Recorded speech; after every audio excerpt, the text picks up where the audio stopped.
Саламатсыздар, урматтуу көрүүчүлөр. Бүгүн биздин маекте Кара Көл шаардык кеңештин төрагасынын орун басары Бакытбек Насыриденович Кыргызалиев биз менен маектешмекчи. Саламатсызбы, Бакытбек мырза? Сиз Кара Көл шаардык кеңешинин төрагасынын орун басары депутатысыз бүгүнкү күндө. Айтсаңыз, мурунку мыйзам Конституцияда, жана азыркы Конституцияда өзгөрдү да, жергиликтүү кеңештин депутаттарынын укуктары жана милдеттери. Азыр кандай бир ошо өзгөрүүнү кандай өзгөрүүлөрдү байкадыңыз?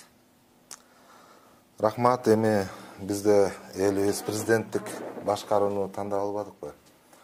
Ошо менен бирге жергиликтүү өз алынча башкарууга азырынча мыйзамдары каралып жатат жогорку кеңеште, бирок толук кандуу мыйзам өзгөртүү боло элек. Конституцияда эле бул ыйгарым укуктар эле бөлүнгөн болсо, бүгүнкү күндө ички бардыгын азыр бүгүнкү күндө сөз болуп жатышат. Бул бардык мыйзамдарды жергиликтүү өз алынча башкарууга кошот. Депутаттык статус, анан жергиликтүү өз алынча башкаруу деген мыйзамдардын баарын бир эле бир мыйзам кылып чыгарабыз деген мындай жогорку кеңештин депутаттарынын сөздөрү болуп жатат бүгүнкү күндө. Бирок толук кандуу жергиликтүү өз алынча башкарууга мыйзам өзгөртүү кире элек. Менимче азыр Кудай буйруса мына жогорку кеңеш башталып калбадыбы? Парламентке шайлоо башталат эмеспи? Жаңы келген депутаттар ошону улап кетеби деп менин ушун анализим ушундай. Азырынча булар жетишпейт го дейм.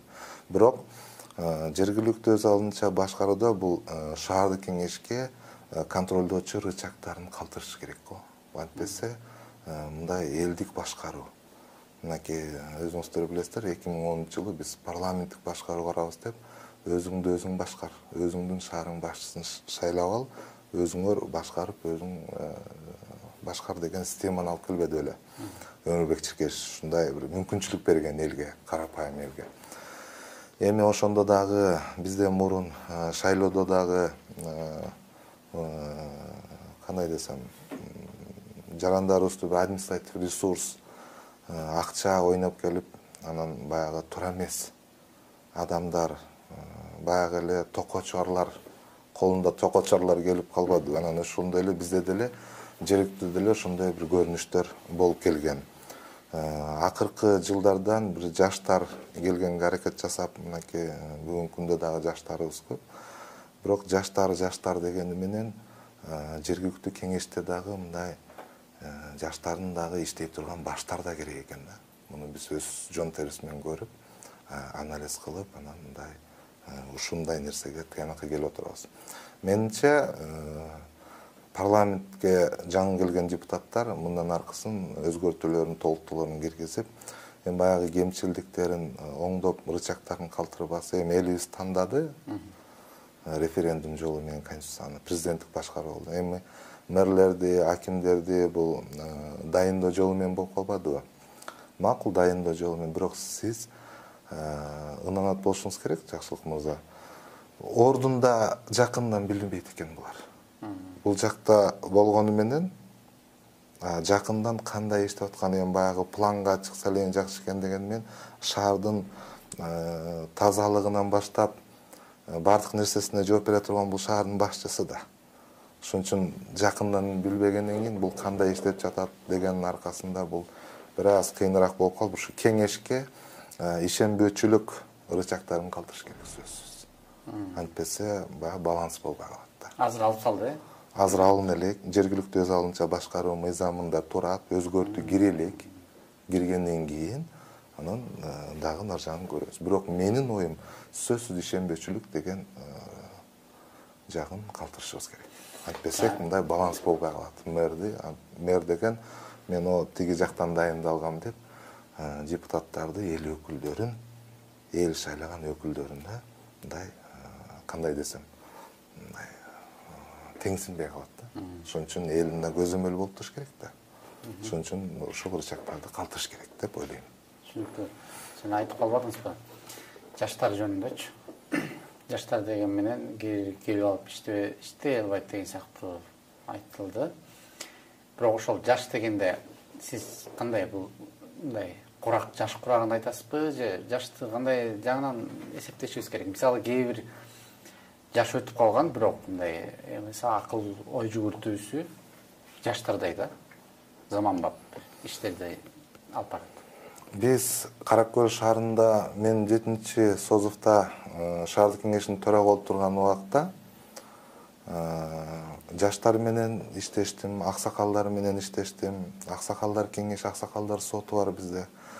Бардыгын баягы жаңыча иштөө, анан элге кызмат кылуу жагын мындай туура иштегенге аракет жасадык да. Жаштарды колдодук, жаштарды мына бюджеттен дайыма колдоп, мындай ошон үчүн биз мына жакында эле жаштарды колдогонубуздан 3 миллион сом Каракөл шаардык кеңеши биз утуп алдык да, ушул конкурстан утуп алганбыз. Эмне деп атам, мен бул жаштар деген эми 18 жаштан, 16 жаштан 40 жашка чейин, 35 жашка чейин жаштар болуп эсептелет эмеспи? Бирок жаңыча сиз айткан абдан туура, кээ бир ушундай адамдарыбыз бар, жаңыча ойлонуп, жаңыча иштей турган, мындай улуу муунда болот, орто муунда болот. Анан жаштар дегени менен деле улуу мундун да тажрыйбасын, энергиясын алганды билишибиз керек. Мен аксакалдардын сотун, аксакалдар кеңешин дайыма айтып келчим. Сиздер бизге үлгүсүздөр. Сиздер бизге жолду үйрөтүп турушуңуздар керек. Туура эмес жолдо баратсак түздөп туруучу силер аксакалсыздар деп, аксакалдарды жоопкерчилигине мындай эми баягы мен эмес, муну президентибиз деле, мурунку президенттер деле айтып жүрбөдү беле. Азыр аксакал эмес, акшакалдар болуп калган. Эми аксакалдар мени кечирип койсун, мен андай ойдо эмесмин, бирок аксакалдарды деле туура жол менен, туура нук менен алып кетсең, ал деле калыс сөзүн айта турган убакыт келип калат, Кудай кааласа. Ошон үчүн өзүмдү контролдоо менен көзөмөлдөтүп аксакалдарды, анан аксакалдар кошо мындай туура жолго алып кеткенге аракет жасадык. Мына мен Каракөл шаарында токтом турат. Биз мурунку Созовто кабыл алганбыз, ысырапкерчиликти жоюу боюнча. Эмнеге? Бүгүнкү күндө мынакей жаштарыбыз миграцияга барып атат, чет өлкөлөрдө иштеп атышат дагы, тапкан акчасын келип, мынакей тойлорун өткөрүп, кайрадан карыз болуп, кайрадан миграцияга кетип жатат да. Мына бүгүнкү күндө дагы деле агылып атат жаштарыбыз. Эмне себептен? Жумушсуздук, татыктуу билим жок. Анан биз мамлекетибиз ушундай жакыр, ушундай болуп турган учурда миграция болуп, ошолордун мигранттардын аркасынан биздин бюджетибиз дагы канча пайызы турат азыр. Ошондуктан жергиликтүү өз алынча башкаруудагы аксакалдарды дагы, жаштарды дагы иштете билиш керек да. Бул шаардын башчысы, анан мындай аларга түрткү, дем күч, аркан кадр өстүрүш үчүн өзүң үлгү болуш керек экен да. Анан өзүң ошолорду сен ээрчий турган болуш керек экен. Түшүнүктүү. Дагы сиз өзүңүз буга чейин кандай иштерди аткардыңыз? Өзүңүз жөнүндө кыскача айтып берсеңиз. Рахмат. Мен 2012 жылы Ата журт партиясы менен аттанып шаардык кеңешке 4 депутат өткөнбүз.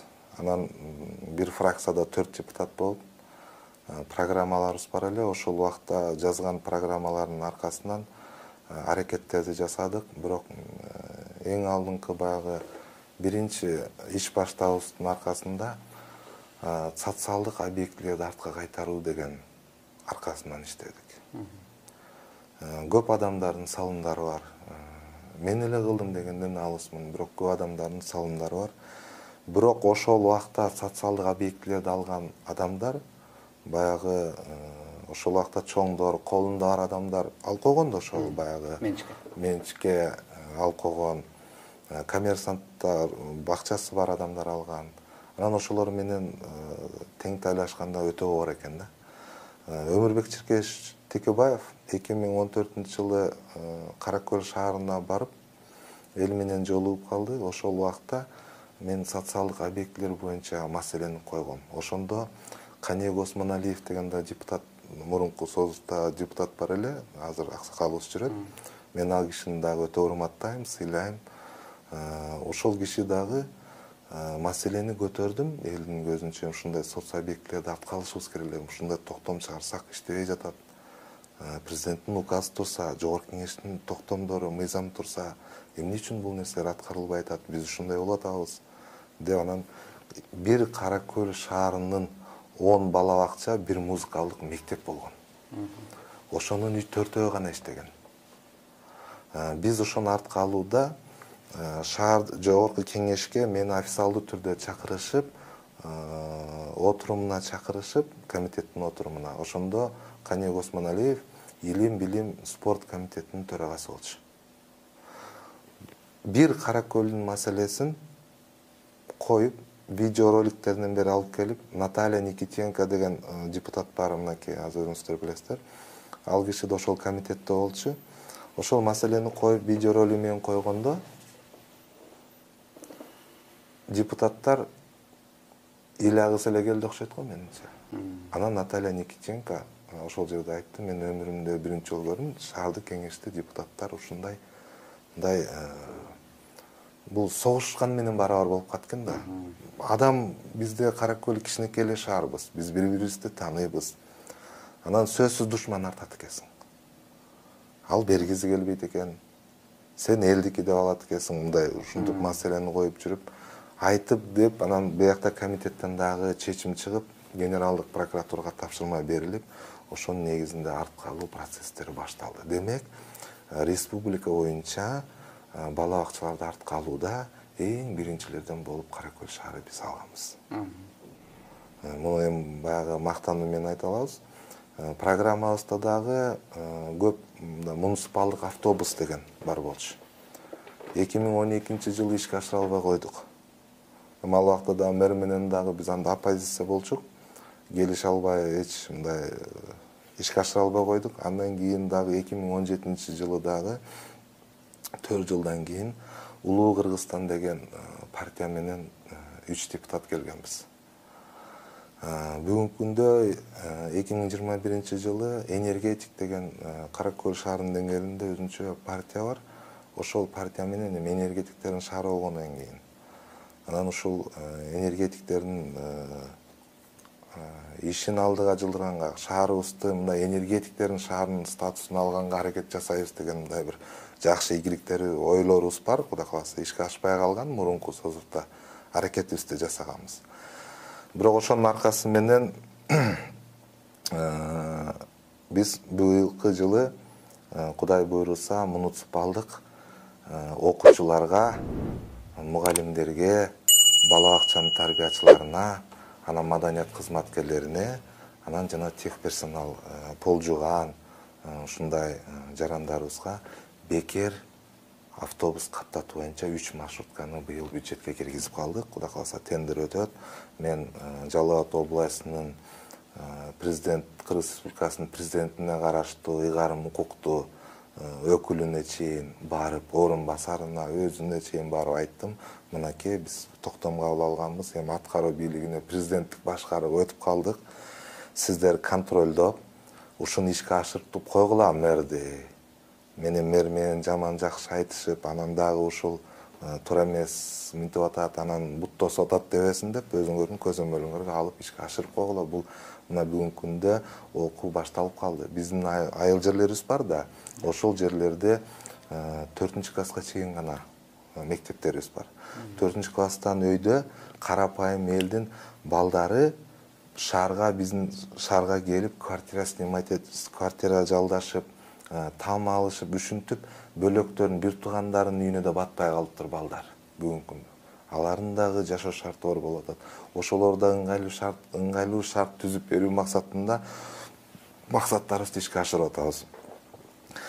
Негизи парламенттик башкарууга өткөндөн кийин бул биздин ар бир кандидат болбосо дагы партиянын программасы болот эмеспи? Ошол программаны 100% аткарбасак, анткени эл бизге көпчүлүк добуш менен өткөргөн жок да. Мен жогоруда айтып атпаймынбы? 4 депутат, анан 3 депутат, азыр бүгүнкү күндө энергетик фракциясынан 5 депутатбыз. 5 депутат менен 16 көпчүлүк 16 да. Анан 5 депутат менен көп ишке аша албайсың. Бирок могу программаны ынандырып, жок дегенде могу нерсени туура түшүнүңүз деп бөлөк фракциялар менен сүйлөшүп, ишке ашырганга аракет жасадык. Канчалык тоскоолдук болбосун, Кудайга шүгүр, элге кызмат кылып калган экенбиз. Элдер дагы ушул нерсе керек деп. Бизге муниципалдык автобус керек. Туура маселе деп жүрүп, элге берген убадабызды аткарайлы деп. Кудайга шүгүр, программабыздын ар бир созувда бир 60-70%ын ишке ашырганга аракет жасап келатабыз. Түшүнүктүү. Дагы кийинки суроодо сиз 5-чи парламент шайлоого аттанып атасыз. Анан өзүңүздү депутат болууга жогорку кеңештин мыйзамдарды чыгарыш керек ал жерде. Жогорку баягы кеңеш силер менен кеңешет мамлекеттик иштерде. Ошого тажрыйбам бар, мындай даярмын деп ойлойсузбу өзүңүздү? Негизи мен кыйынмын десем бул туура эмес болуп калат. Бирок менин баамдап турганыма караганда бүгүнкү күндө Кырдаалда ырчысы деле, куудулу деле, башкасы деле, баары спортсмени, баардыгы эле мындай депутат болом деген мындай кандай ойдо баратканын мен билбейм. Балким элге кызмат кылам деген ою бардыр, жакшы. Бирок ал жака өзүңүз айткандай эле мыйзам чыгаруучу, мыйзам жаза турган орган болуп аткандан кийин ал жерге мындай татыктуу мыйзам жазыла турган адамдар барыш керек го деп эсептейм. Мен эмне үчүн жергиликтүү өз алынча башкаруудан баштаганбыз? Мен ушул баардыгынан өтүп отуруп, жон тери менен сезип билемин. Эмнеге мен жанагы киреше салыгы, подоходный налог да, бул жергиликтүү өз алынча башкарууда жергиликтүү кеңештин депутаты мыйзамдыга демилгечи боло албайт. Анын жогорку кеңештин өзүнүн депутаттарынын тобунун демилгечи болот. Элдин 30 000 адамдын мыйзамга демилгечи болот эмеспи? Бирок биз ушул маселени 2018-жылы шаардык кеңештин депутаттары менен өзүм төрага болуп турган учурда делегат болуп келип, ушул маселелерди койгонбуз. Кандай маселе дегенде, бул киреше салыгы, подоходный налог. Киреше салыгы мурун жергиликтүүлөрдө 50-50% болгон. 50% республикалык бюджетке кетчи, 50% жергиликтүү бюджетте калчы. Ушуну 100% калтыруу боюнча маселени койгонбуз. Шаарга. Демек бул бир эле Кара Көл шаарында болгон жок. Аны мыйзамга өзгөртүү киргизди, дагы мыйзамга киргизди толуктоо. 100% жергиликтүүдө калды. Ал 3 жылга бөлүндү. 75%, 85%, анан 100% болду.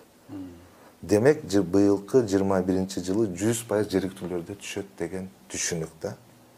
Ушинтип отуруп, мен эми баягы сырттан ушинтип отурбай, жон терим менен билген нерсени жергиликтүү өз алынча башкарууга өзгөртүүлөрдү күчтөнтүү, элге бийлик элдики болуш керек экенине мен да салым кошоюн деген ойлорум бар.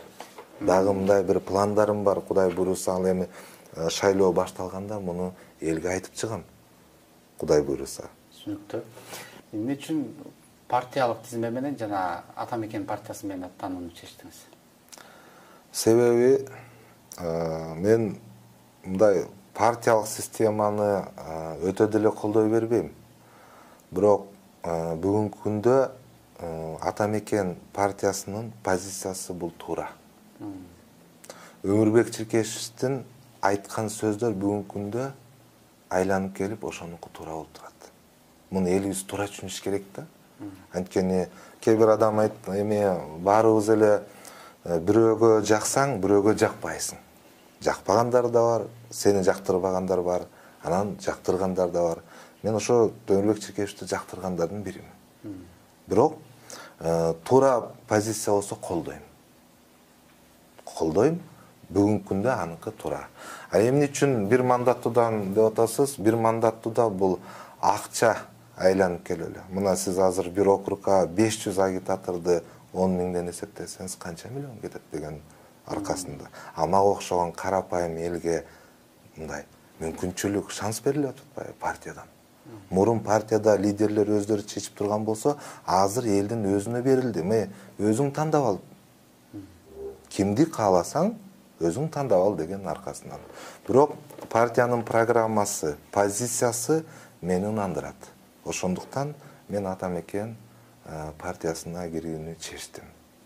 Себеби позициясы, программасы туура. Анткени бүгүнкү күндө бул бийликке дагы оппозиция керек. Сын айтып туруш керек, оппозиция болуш керек. Кээ бир жерлерде мындай туура эмес болсо токтотконго барыш керек. Адам өзүн бүгүнкү күндө эми мен бул парламентте эч нерсе деп айтпай эле коеюн. Мен эми акыркылардан болуп калышы мүмкүн. Анткени мурункулар айтып жатпайбы, кандай мындай кайманаларды коюп берип жатышпай, кайманаттарды. Мен аларды кайталабай эле коеюн. Бирок элибиз тандаган ошол элибиздин өзүнүн колунда. Мурунку шайлоолордо комиссиялар менен ушул шайлоо комиссиясы менен сүйлөшүп эле бюллетендерди салып келген болсо, азыр элге берди эле эми элди алдоо жолуна өтүп баратабыз да. Кантип? Акча, административдик ресурс, мамлекеттик иште жол болсо бизде мындай энергетиктердин шаарылганы өндүрүштөгү шаарларды көп адамдарыбыз иштейт, жумушта. Анан аларды дагы мына силер мамлекеттен айлык алып атасыңар. Мамлекет кимден куралып атат? Мамлекет элдин атынан бюджет куралат да. Ошондуктан мамлекеттик кызматкер бул элдин кулу, элге кызмат кылуучу бир мындай нерсеге алып барышыбыз керек да. Анан жергиликтүү өз алдынча башкарууда дагы көп жерлерди мындай түздөгөнгө аракет жасашыбыз керек деп ойлойм да. Кемчиликтер бар. Бир эле нерсени айтып өтөйүн. Депутаттык статус боюнча депутат жылына бирден кем эмес элге отчет берип туруш керек. Бул ушул эле жазылган. Эмне үчүн биз түйүнө дагы жазбайбыз? Эгерде депутат отчет бергенде канааттандыралык эмес деп табылса, мандатынан ажырат деп койсок, депутат анан иштейт да.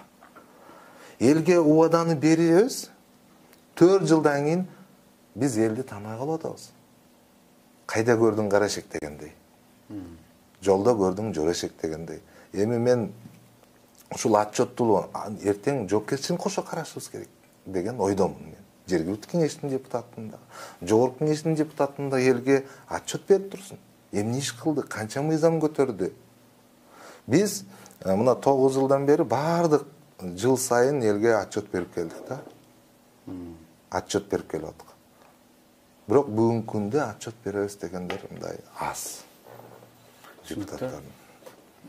Сиз жергиликтүү кеңеште жалпысынан канча жыл депутат болдуңуз? 9 жылдан бери. 9 жыл. Бул сизге эмне бир алып келди? Бул жогорку кеңешке тепкич болду же кээ бир айтышат да, бул жогорку кеңеш же болбосо жергиликтүү кеңештин депутаты болуу бул саясий мектеп депчи. Сиз үчүн кандай сабак болду? Негизи биз адамдар бирөөнү көрүп тиги деле депутат болуп жүрбөйбү? Мен деле боло алсам болот экен да деген мындай түшүнүк болот экен да адам баласында. Мен деле мурун мындай чоңдор эле кайра эле депутат боло берчү илгери. Акчалуулар. Чоңдор, акчалуулар, баягы чоң киши бул депутат болуш керек. Жок, карапайым элден деле болсо болот да. Бирок мындай татыктуу болуш керек. Жоопкерчилик. Биз ушуну үйрөнүшүбүз керек, жоопкерчилик. Кээ бир мындай депутаттарыбыз болот, эми мен тарынбастыр эми баягы. Деги эле бир сессияга келбеген депутаттар болот экен, ишенесизби? Эми андайды бул жактан деле көрүп жатпайбызбы, парламенттен деле. Тааныбайсың азыр деле. Анан бизде деле келбеген депутаттар болот, сүйлөбөгөн депутаттар болот экен. Жөн эле мандат тагынып алып, тойлордо жүргөн депутаттар болот, ишенесизби? Бирок мен буйруса биз өзүбүз үлгү катары кандай иштеш керек экенин 9 жылда көрсөттүк. Мен үчүн тепкич болду эмес. Негизи мен депутат деле болгум келчү эмес. Бирок карап отуруп, адилетсиздикти көрүп, бирок мен жалгыз аттан чаң чыгат деп ойлоп жүрөтүм. Көрсө жалгыз аттан чаң чыкпайт экен да. Биз кыйкырып эле кала берет экенбиз да. Бирок ошол мага тажрыйба болду. Эгерде баардыгы жакшы боло бергенде мен балким ошолордун бир катарында болуп калармын. Биз аткаруу бийлиги менен келишпестиктин айынан 4 жыл биз изденип, окуп, ар кимден сурап жүрүп, мен адис эмеспиз да, бир адистен сурайсың, ал алдап койду деп экинчи адиске барат экенсиң. Ушинтип 3 адамдан сурап отуруп, анан өзүң тыянак чыгарып жүрүп, бул мен үчүн өтө бир тажрыйба болду. Жогорку кеңешке келсек, балким элге жардамыбыз тийип, жергиликтүү өз алдынча башкарууда салымдарды кошуп калабызбы деген оюм бар. Бирок мен өтө кыйынмын, мен баардыгын билем дегенден алысмын, аракет кылып, бирок өзүмдүн кичинекей программаларым бар. Ошолорду ишке ашыра алсам, мен жетишкендикке жеттим деген бир оюм бар, Кудай кааласа. Мен да бул жогорку кеңешке үлгү катары. Өзгөрүү болсун, мындан ары чындап иштей турган депутаттар келсин. Бизнесмендер эмес, акчалуулар эмес. Мейли акчаң болсо деле татыктуу бол. Чыныгы эл үчүн иште. Анан өзүң кызыкчылыгың үчүн эмес Ошол да. жана программам бар дедиңиз, кыскача айтып кетсеңиз. Кандай? Программада жергиликтүү кеңештин депутаттарынын жоопкерчилигин кошо караш керек, сөзсүз. Экинчиден, мэрдин дагы ошол акимдердин дагы отчеттуулугун күчөтүшүбүз керек. Мына азыр курултай системасын киргизбедик, бирок бүгүнкү күндө курултайдын күчү андай эмес. Курултай деген бул парламент деген эле түшүнүк болуп атпайбы? Курултайдын эле парламент ошол курултай болуп калып атат да. Мен ушу курултайга деле макул эмесмин, бирок курултайды киргизип алдык. Эмне болду? Ал деле турат мына. Ал эми иштеп жаткандыр, бирок аны деле аягына чыгыш элек бүгүнкү күнгө чейин. Курултайдын эмеси канчалык болот, күчү канчалык болот? Ал жерде отчеттор өтпөй калса кандай болот деген аркасында иштеп жаткандыр. Бирок мен да ошол нерселерге салым кошкум келип жатат. Азыр мына интернеттин заманы, кайсыл жерде болбосун түз эфирде көрүп алабыз. Мунун эми кемчилдиктерди баарын парламентти күчтөнүш керек бу жерден. Парламентти күчтөнүш керек. Парламент күчтүү болбосо, эл өкүлү күчтүү болбосо, аткаруу бийлиги менен азыр менимче жоопкерчиликти алды президент. Эми дагы көрө жатарбыз. Бирок мен бүгүнкү күндө эми түздөп кетели. Кемчиликтерди, эми баягы артка жол жок, түздөп кемчиликтерди. Эми баягы парламенттик башкарууда деле биз түздөп кетсек болмок. Кемчиликтер. Анткени биз практикадан өтүп калбадыкпы? Бизге дагы ушунча убакыт керек болуп калат азыр. Аны да президенттик башкарууда түздөйбүз деп отуруп, мына биз сөз эркиндиги, демократияны жоготуп алышыбыз мүмкүн. Мына мен бүгүн сизге кемчиликтерди айткан болсом, эртең мен мактап калышым мүмкүн. Жашоо ушундай болуп баратабы. Менимче бул менин оюмча бул мен андай нерселерге мындай макул эмесмин. Бирок элдин үнүн жеткириш, жергиликтүү өз алынча башкарууда мына депутат Бокоев деген бар эмеспи? Ошол жергиликтүү өз алынча башкарууда көп иштерди жасап жатат. Мен ал кишини дагы дайыма байкап жүрөбүз. Көп мыйзамдарды, сунуштарды берет, ал кишиники да өтпөй келет. Ал деле өзү ушу жергиликтүүдө айыл өкмөт болуп иштеген киши экен. Аким болгонмун, кечирип койсо. Анан ошо деле жон терим менен өткөн үчүн айтып атат да, сен элди жакындан билип, жон терим менен өткөрмөйүнчө сен мыйзамды жазганың бул жөн эле эме болуп калышы мүмкүн. Ошондуктан мен ойлойм, биринчи коом оңолушубуз керек да. Улуу Конфуций айткан экен да, өлкө качан өнүгөт дегенде, ар ким өз ишин кылганда дептир. Мен жогоруда айткандай ырчыдай болсун, кудулдай болсун, анан саясатчыдай болсун, анан карапайымдын да балдарына ушундай мүмкүнчүлүк болуп, карапайымдын балдары депутат болуп келсе, ал дагы бир карапайым эл үчүн да жан тартат деген ойдомун да, Кудай кааласа. Сиздин оюңузча, ушул сиздин принциптериңизге, сиздин максаттарыңызга кайсыл саясатчынын багыты туура келет? Сөзсүз түрдө бул Өмүрбек Чиркешевич Текебаев. Бул кишинин туура жолду көрсөтөт, бирок кээ бирлер мындай туура түшүнгүсү да келбейт экен да, ал кишиничи. Туура нерсени айтат. Ооба, бүгүнкү күндө эркиндигибиз калды, анан тоолорубуз калды. Эркиндик, бул тоолор, бул биздин мындай баалуулуктардын бири да. Мен ал кишини улуттук лидер катары мындай элестетем. Өзүм дагы бул кишини мындай фанатты дагы эмесмин, бирок айткан нерселери туура, бул нерсени колдоого даярмын. Анан дагы бир кошумчалап кетчү нерсе, бул Өмүрбек Чиркешев менен сөзсүз түрдө анын тажрыйбасы, энергиясы, бул кишинин билими, кылып кеткен, буга чейин кылган эмгектери Мына мен биз деле айтып жатпайбыз ушулга чейин кылган эмгектерибиз. Бул кишинин канча деген эмгектери бар. Канча деген убагында айтты, бирок мунун колуна биз бийликти конкреттүү түрдө бере элекпиз да. 5 жыл президент болгондон кийин кылбай койсо анан айтсак болмок.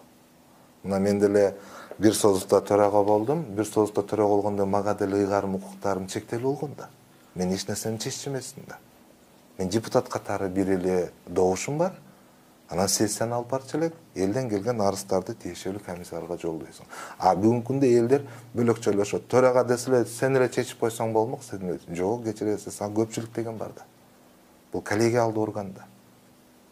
Ошон үчүн жоопкерчилигин Өмүрбек Чиркеевичтин бул тажрыйбасын сөзсүз кыргыз элине, мамлекетине, мунун билими, тажрыйбасы, энергиясы сөзсүз керек бизге. Муну мен баса белгилеп айтышым керек. Колдонушубуз керек. Колдонушубуз керек. Биз колдонгонду билиш керек. Анан жок, сен убагың өттү дей берсең, жүзгө чыккан кишинин да тажрыйбасы керек да. Жок дегенде анын батасы керек да. Ошондуктан мен ал кишини сөзсүз мындай туура көрөм. Кээ бир туура эмес нерселер болуп калса, мен аны колдобойм. Баарын мен көбүн дайыма туура нерсени айтып келатат. Урматтуу көрүүчүлөр, бүгүнкү биздин маекте Кара Көл шаардык кеңешинин төрагасынын орун басары Бакытбек Насирединович Кыргызалиев мырза болду. Бакыт мырза, сизге чоң рахмат маегиңиз үчүн. Алдыңкы шайлоодо ийгилик каалайбыз. Рахмат. Саламат калыңыздар.